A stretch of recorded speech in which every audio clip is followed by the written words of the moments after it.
মুসলিম কারাম মুসলিম আল্লাহর দরবারে অসংখ্য অগণিত শুকরিয়া আদায় করছি যে আল্লাহ তাবারক ওয়া তাআলা আজকে পবিত্র সফর মাসের প্রথম জুমায় আল্লাহ আমাদেরকে কবুল করে মসজিদে আসার বসার সুযোগ করে দিয়েছেন। নিয়ামতান শুকরান আবার পড়ি আলহামদুলিল্লাহ।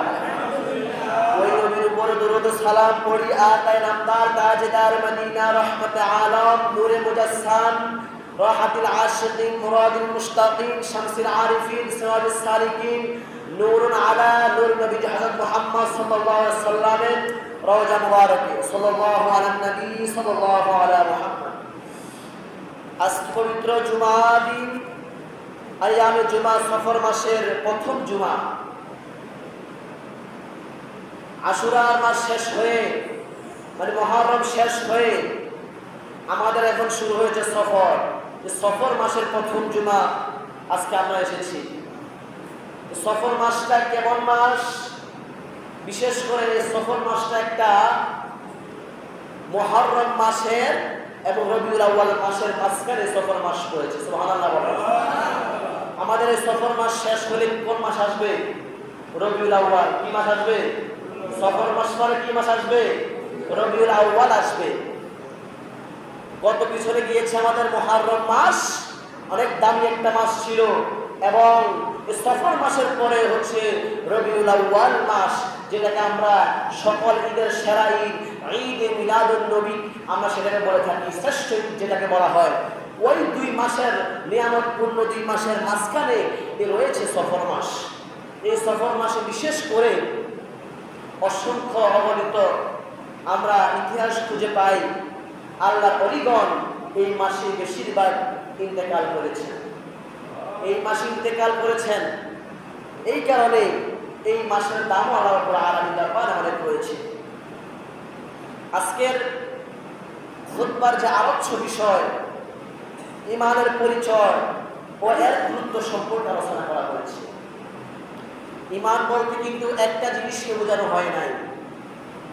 ঈমান বলতে কিন্তু একটা বিষয়কে ইঙ্গিত করা হয় নাই। আমাদের মধ্যে ঈমানের অনেক ঘাটতি রয়েছে, যেটা আমরা যদি পালন করতে পারি তাহলে আমরা মুসলমান ঈমানদার হতে পারবো। আমরা বিশেষ করে আল্লাহ রাব্বুল আলামিন পবিত্র কোরআন বলেছেন, বিসমিল্লাহির রহমানির রহিম, ইয়া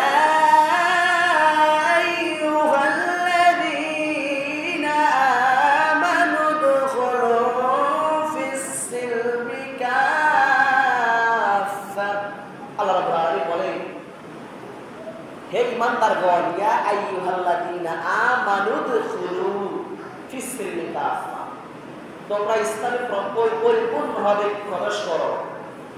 পরিপূর্ণভাবে কি করো? প্রবেশ করো। আচ্ছা বলুন তো দেখি, আমরা ইসলামের মধ্যে অর্ধেক বাদ দিয়ে অর্ধেক পালন করে এটা কি পরিপূর্ণতা হবে? আমার সাথে সাথে জবান খুলে কথা বলবেন। যাদের জবান আছে তাদের কাছে আমার আকুতি দাবি আছে, যাদের আর জবান নাই তাদের কাছে কোনো দাবি নাই। যাদের জবান নাই আলাদা এনে থাকে, যারা জবান থাকেও কথা বলে না, এরা হচ্ছে বোমা শয়তান, মনে রাখবে। তাহলে আল্লাহ রাব্বুল আলামিন বলেছেন তোমরা পরিপূর্ণভাবে ইসলামে প্রবেশ করো। অর্ধেক মেনে অর্ধেক না মেনে কখনো পরিপূর্ণতা আদায় হয়। সূরা নাহলের ৯৭ নম্বর আয়াতের মধ্যে আল্লাহ রাব্বুল আলামিন বলেন, বিসমিল্লাহির রহমানির রহিম, মান আমিলা সালিহান মিন যাকারিন আও উনসা ওয়া হুয়া মুমিনুন ফালানুহয়িন্নাহু হায়াতান তাইয়্যিবাহ وَلَنَجْزِيَنَّهُمْ أَجْرَهُمْ بِأَحْسَنِ مَا كَانُوا يَعْمَلُونَ।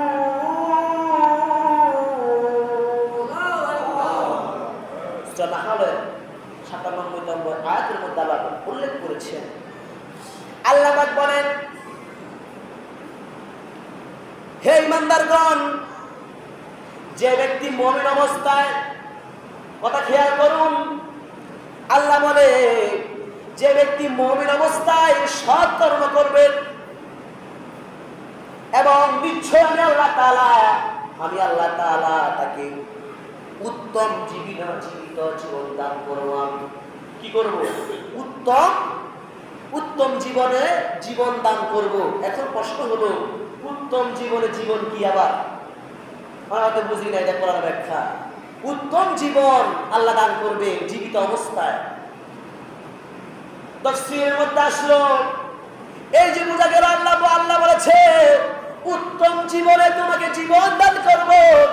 এটা আমরা দেখলাম উত্তম জীবন মানে হলো সৎকর্ম।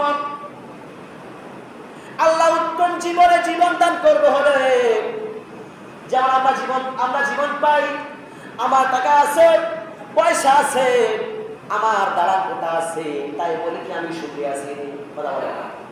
তাই বলে আমি সুখী নাই। কিন্তু টাকা আছে, টাকার থাকে মানে আপনি সুখী নয়। পয়সা আছে, আপনি সুখী নয়। ঘর আছে, তার মানে আপনি সুখী নয়। আপনার নারী আছে, তার মানে আপনি সুখী নয়। আপনার ক্ষমতা আছে, তার মানে আপনি কিন্তু সুখী নয়।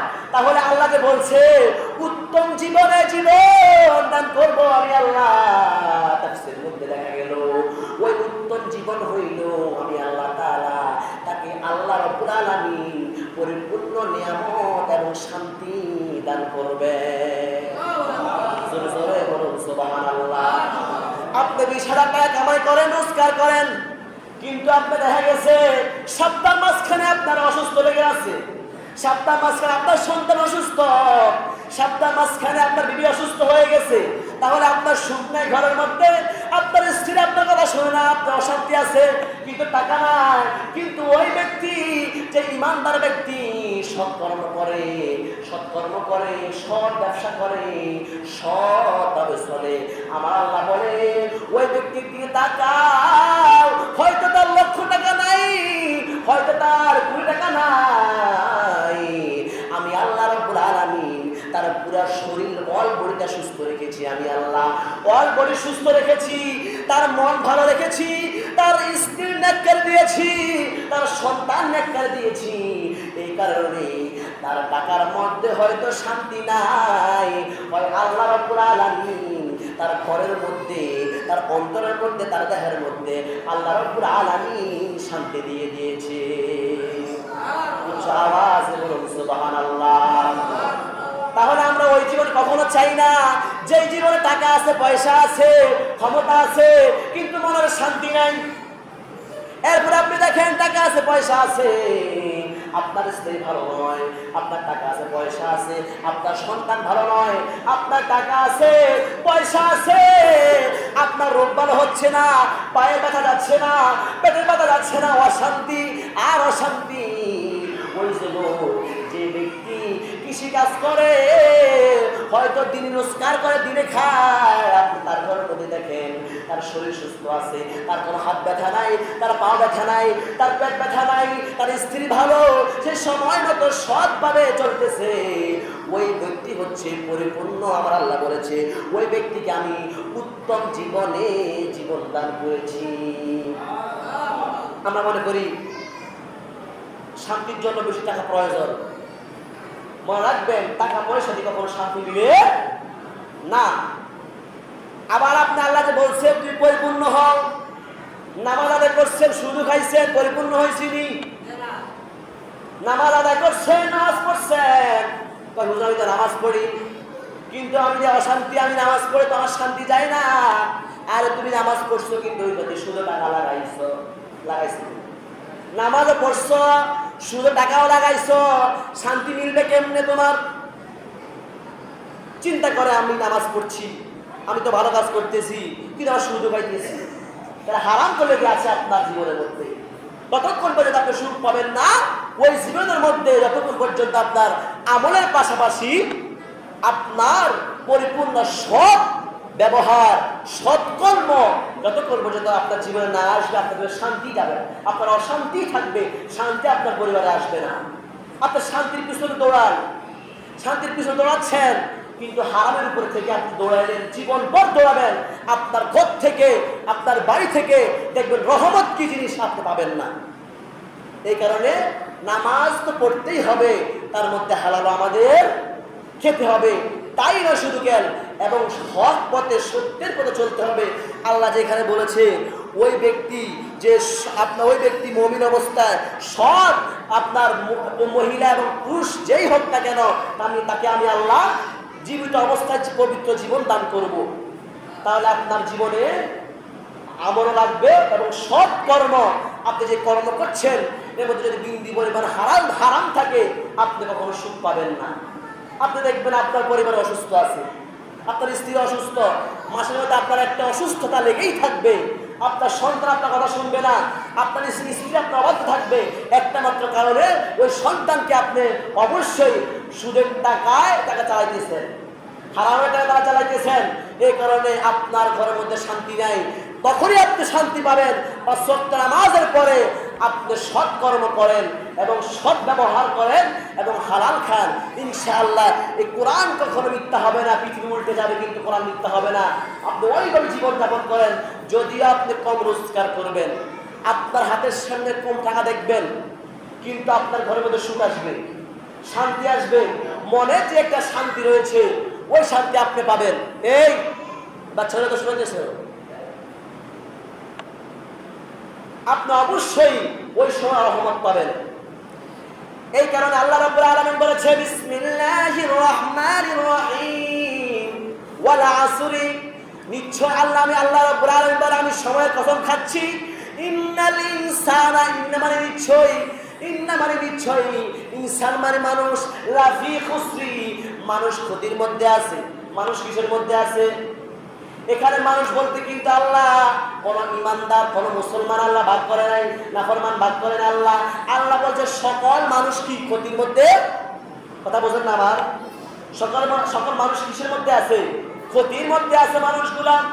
কিন্তু কষ্ট হলো কারা ক্ষতির মধ্যে নাই। আল্লাহ পরায়াতে বলে ইল্লাল্লাযীনা আমানু, প্রথম হচ্ছে সে ঈমান আনছে। কি করছে? জবান খুলে কথা বলেন, কি আনছে? ঈমান আনছে ওই ব্যক্তি, এবং ওয়াআমিলুস সলিহাত, সৎ কর্ম করছে। এই সৎ কর্মের মধ্যে আপনার অসংখ্য গণিত রেফারেন্স আছে।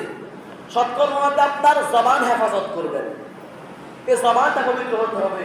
আপনার জবানে যারা কোনো মানুষ কষ্ট না পায়, এমন কোনো কথা বলবেন না যে জবানের কারণে অপর মানুষ কষ্ট পাচ্ছে। সৎ কর্ম কাকে বলে বুঝে নেন। এরপরে হচ্ছে তোমার হাত হেফাজত আছে কিনা, তুমি এই হাত দ্বারা কাউকে আঘাত করছো কিনা, এই হাত দ্বারা কাউকে আঘাত করছো কিনা, এই জবান দিকে আমি গালি দিছো কিনা, এটা হচ্ছে সৎ কর্মের পরিচয়। এরপরে এই যে জবান, এই জিহ্বাটা আমাদের, এই জিহ্বা আছে, এই জিহ্বাতে তুমি হারাম খাইছো কিনা, এটাতেই সৎ কর্ম প্রমাণ হয়।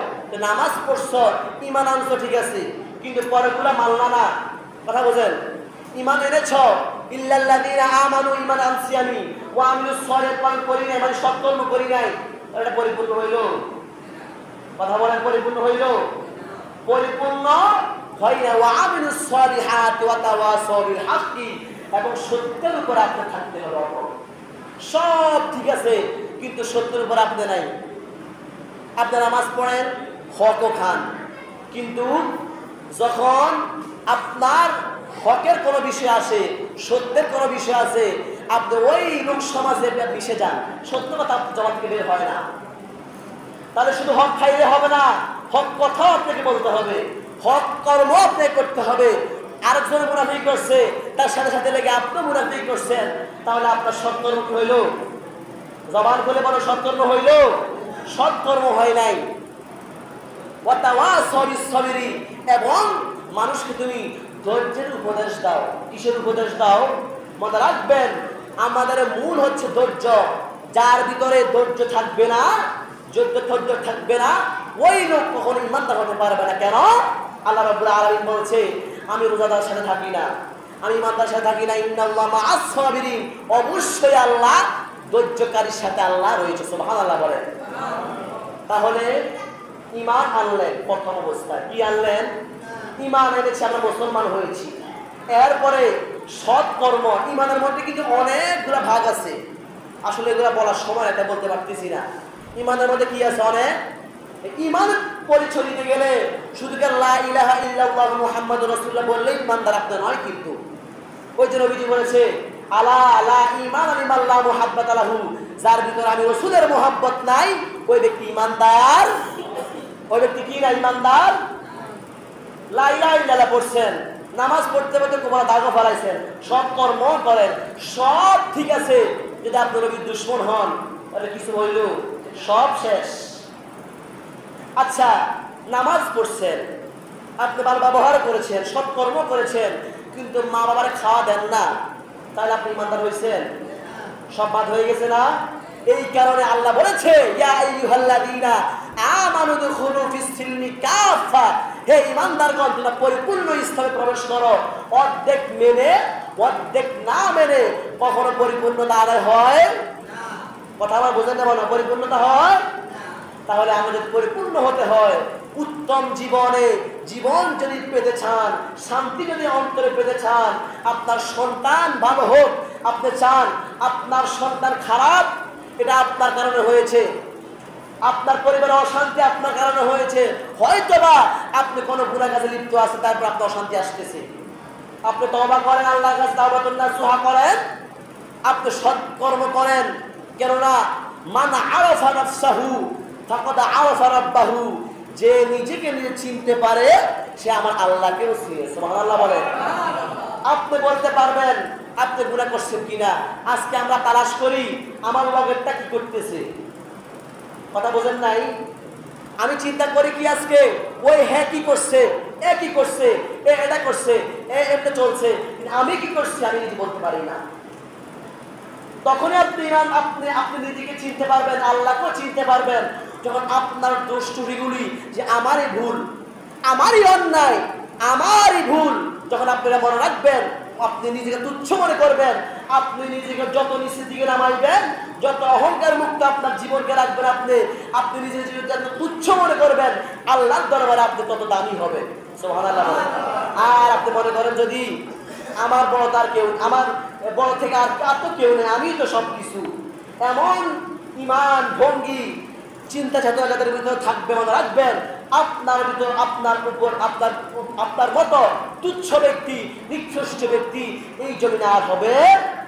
এই কারণে নিজের ভুলগুলা আজকে বাড়িতে চিন্তা করবেন যাইয়া যে আমি এই আপনার 30 বছরে 40 বছরে আমি জীবনে কি করছি, দেখবেন আপনার চোখ থাকবেন, আপনার জীবনে প্রথম থেকে শুরু করে নিয়ে চলে আসবে আমি এই ভুলগুলা করছি। কি করবে? এই ভুলগুলা করছে আপনি নিজেই বলতে পারবেন।